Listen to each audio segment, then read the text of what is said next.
बिस्मिल्लाहिर्रहमानिर्रहीम। अस्सलाम वालेकुम। पीके फूड सीक्रेट्स में आप सबको खुशामदीद है। आज मैं आपके साथ हरी चटनी की रेसिपी शेयर करने जा रही हूँ, जो कि बहुत ही चटपटी और मज़ेदार सी बन के रेडी होती है।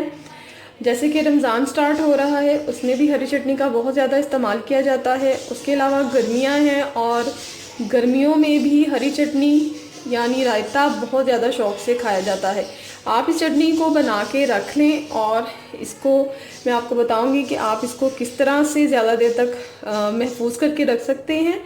तो चलें अब मैं इस रेसिपी को स्टार्ट करती हूँ। ये मैंने लिया है पुदीना, 4 गठियाँ पुदीना था और एक बड़ी गट्ठी थी मेरे पास हरा धनिया की। ये मैंने इनको अच्छी तरह से धोकर रख लिया है। इसके अलावा इसमें एक पूरी पोथी लहसुन की जाएगी और उसके साथ उतना ही अदरक। ये 20 से 22 अदद हरी मिर्चें हैं जो इसमें जाएंगी और 3 से 4 टेबलस्पून अनारदाना जाएगा। तो अब मैं इसको स्टार्ट करती हूँ जी। तो एक मैंने जग लिया है ब्लेंडर और इसमें अब मैं ये हरा धनिया और पुदीना इस तरह से शामिल करूँगी।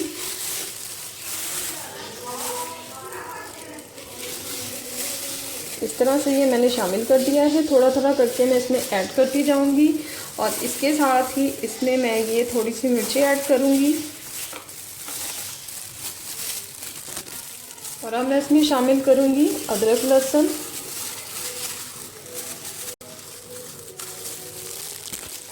और इसमें मैं शामिल करूंगी ये वाला थोड़ा सा अनारदाना। क्योंकि चटनी मेरी ज़्यादा है इसलिए अभी मैं इसमें आधी आधी चीज़ें शामिल कर रही हूँ। और अब मैं इसमें शामिल करूंगी थोड़ा सा पानी।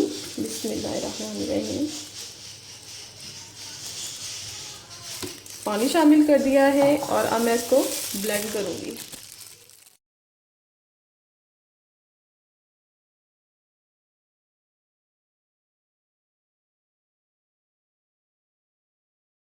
जी तो आधी चटनी जो है वो पिस चुकी है। तो अब मैं इसमें बाकी बचा हुआ हरा धनिया और पुदीना शामिल कर रही हूँ।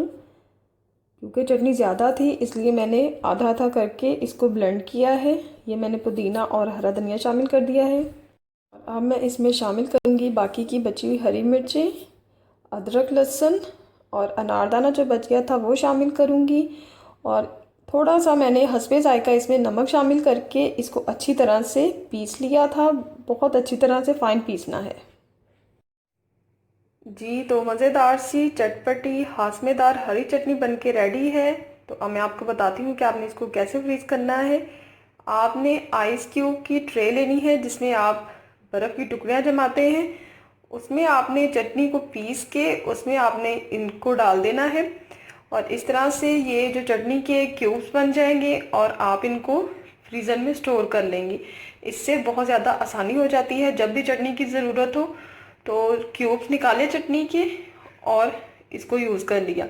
उम्मीद करती हूँ कि आपको मेरी ये रेसिपी अच्छी लगी होगी। कमेंट्स में मुझे ज़रूर बताइएगा कि आपको मेरी ये रेसिपी कैसी लगी है। अपनी दुआ में याद रखिएगा। अल्लाह हाफ़िज़।